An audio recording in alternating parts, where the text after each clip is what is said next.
Welcome back to Season 5 of CX in the Wild, where we capture conversations with the leading voices of customer experience from around the world.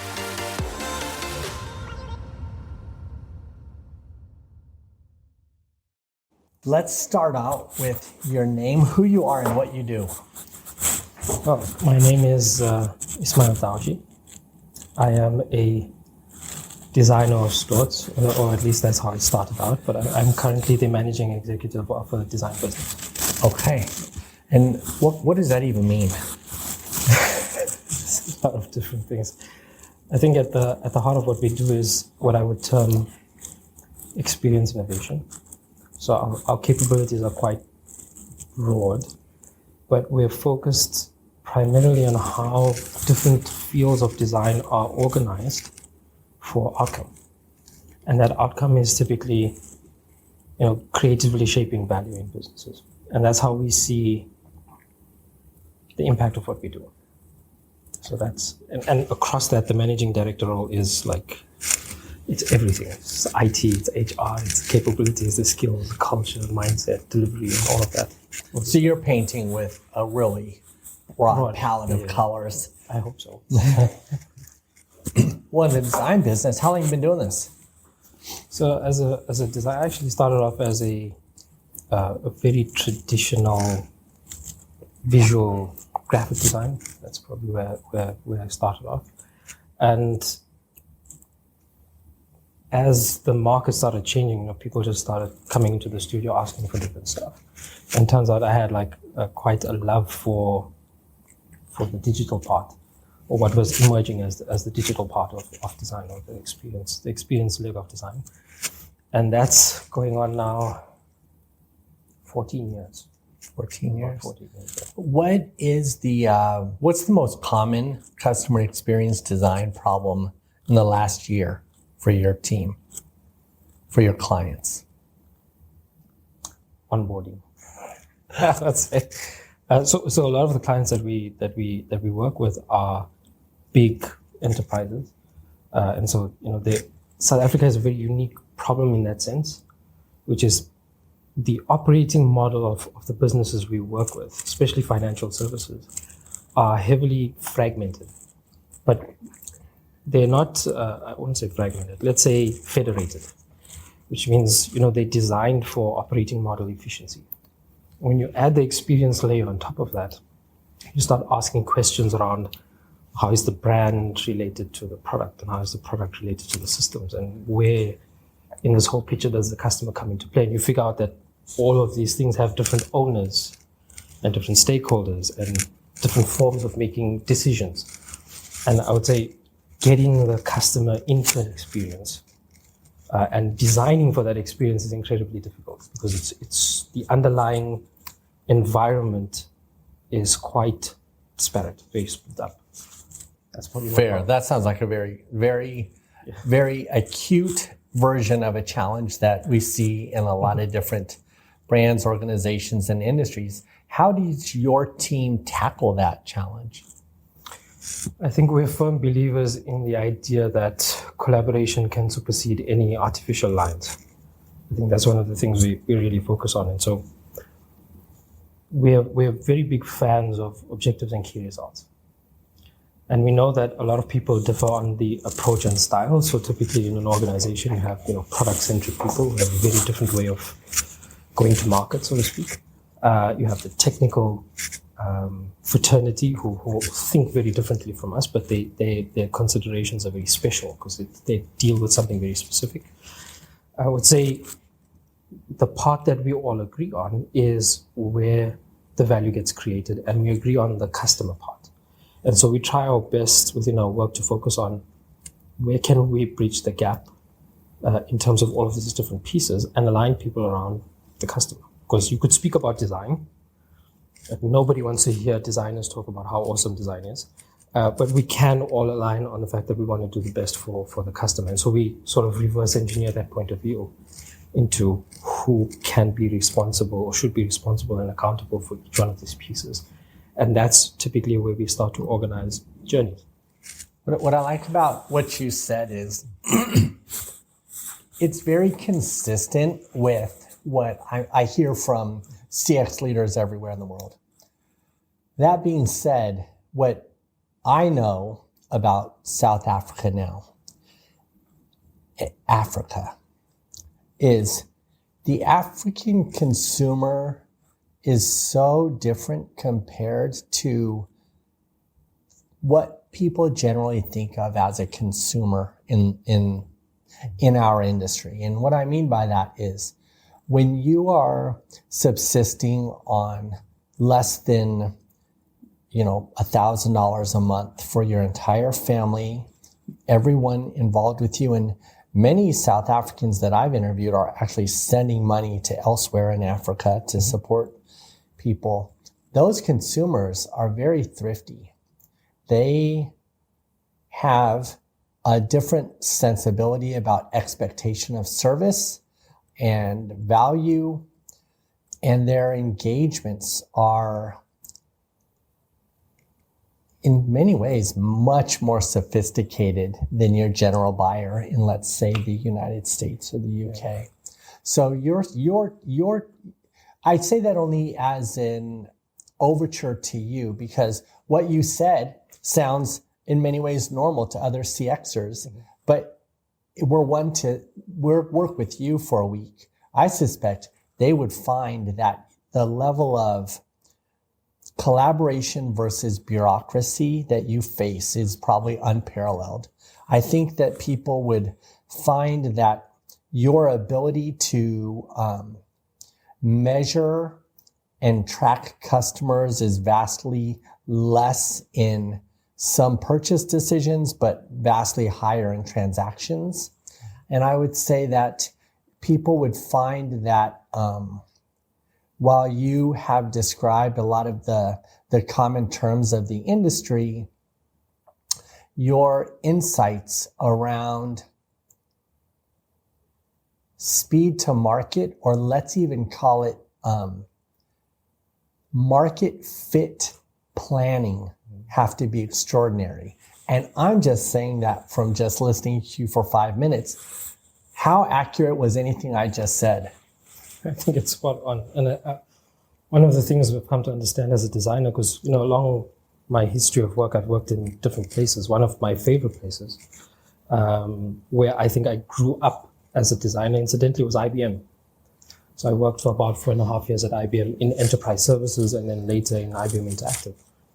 And IBM has a very unique way of bringing the world to you in that sense, because you get to deal with so many different regions. So at some points you're dealing with, designing experiences and organizing journeys and services in the UAE, then in Kenya, then in Nigeria, then in South Africa.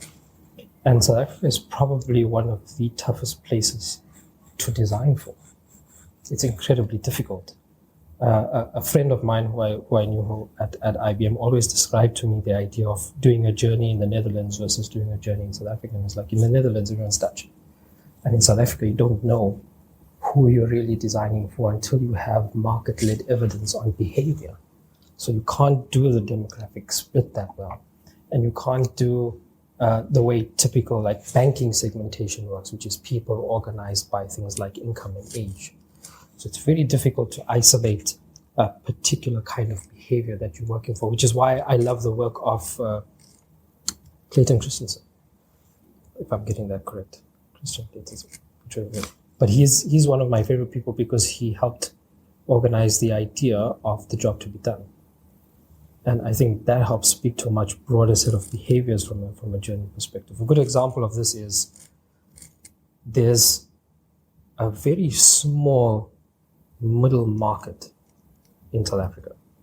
So it's either you're dealing with the concepts of inclusion, where you try to make everything as accessible for the masses as possible, or you're dealing with the high end of a very wealthy class who have very radically different expectation, and then in the middle is just it's like an array of a 3-dimensional array of customers that you can't really pinpoint one in any group depending on the way you're looking at it. And in this instance, when we look at some of how we approach design from that perspective, if you design for the broader behavior, you're more likely to get traction as you move up. But again, dealing at the point of archetype versus a persona is really difficult as well, because you can't narrow down to those subtle nuances that create exceptional moments in the journey that really build brands or move things forward. Well, let's be honest. Purchase impetus, the impetus for purchase in the United States might be based on lifestyle insight caused by famous superstar performer now. But here you have the impetus for purchase may fluctuate like the weather based on crises.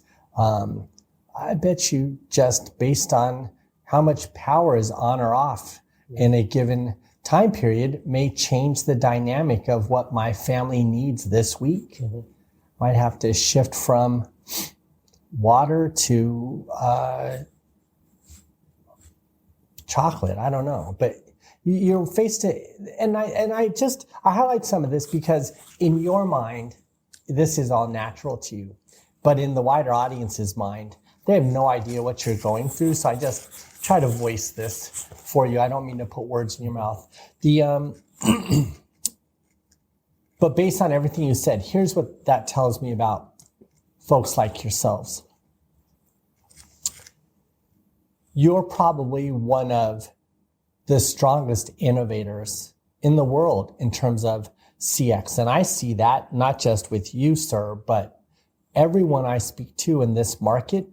The challenge is more complex with almost 90% less resources, and the customer is not really one customer. There are 2 or 3 different customers spending the same coin. And so these innovations must take place to have the economy continue to move forward instead of backwards. Can you just tell me one innovation maybe that you've seen or you've worked on that you feel really sort of epitomized what I'm describing as the challenge and solution here? Depends on the kind of business. I would say if you're looking more at like the retail market, I think they've done an exceptional job at, or at least an attempt at solving for this digital divide, so to speak. I think a lot of South Africans deal with the issue of just geographic dispersion. And so, things like delivery services, not as simple to get for everyone. Depends, again, it's very location based on where you are. And so innovation in experience really has to push. And the way I like to draw, if you can imagine me drawing something, I've got an axis that says customer value. And then on one side I have business value going horizontally. And in our market, there's designers who are working on experience innovation at a systems and process level. Then there's at a product and services level. And then with the maximum level of impact is at a business model level. And I think having designers apply their craft at that level is the thing that creates or unlocks the value for everybody. And the business model innovation leg and its integration with CX is where we're starting to see things like bridging the gap in the digital divide, more accessibility to basic services, more innovation in the underlying legal and compliance and information frameworks that sometimes limit people's access to things. A good example of this is in banking. Before, with banking, you needed what we call proof of address. And there's so many people who just don't have that. So you have to go to the police station, have an affidavit signed. Some people were using the police station as their proof of address. And now we've been able to apply things like the risk framework, the risk adjusted framework to it. So there's different ways of dealing with the problem. There's different ways of staggering experiences to get people to a certain point within them.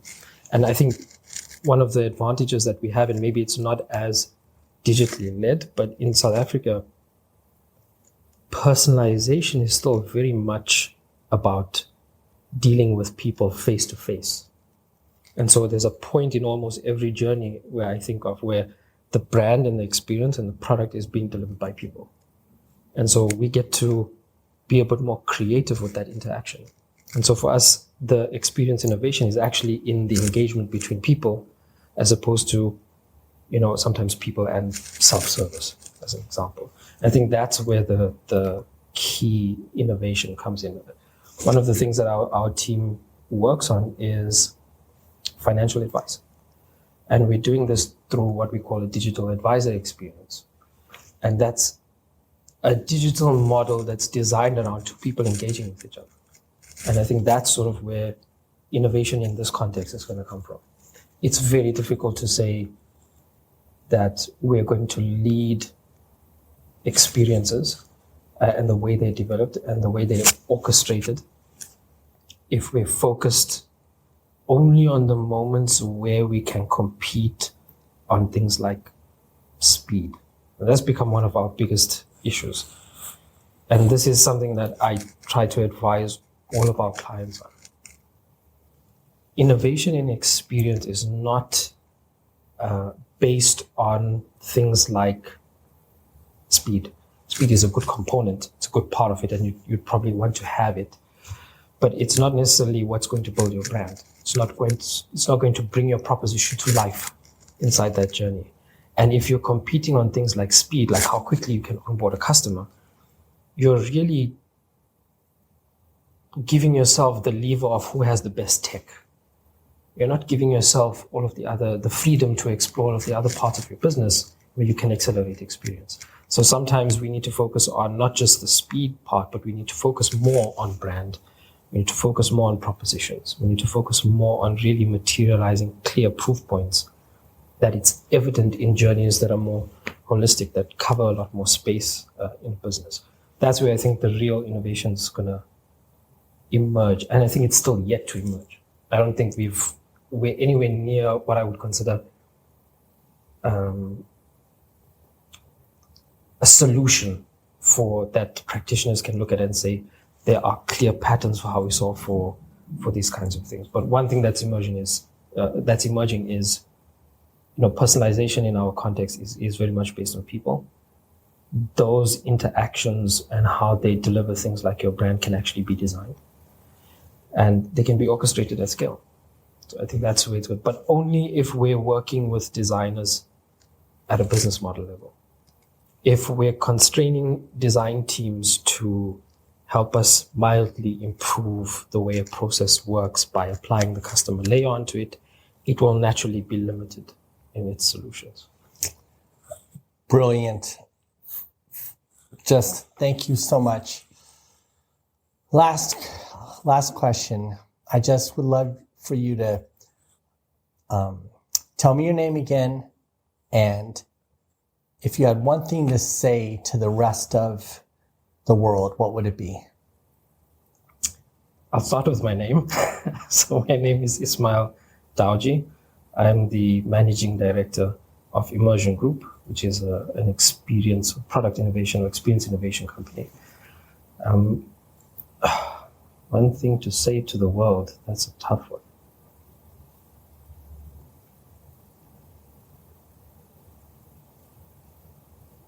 I'm going to go with, we need to care more about the things we make. I think that's absolutely key.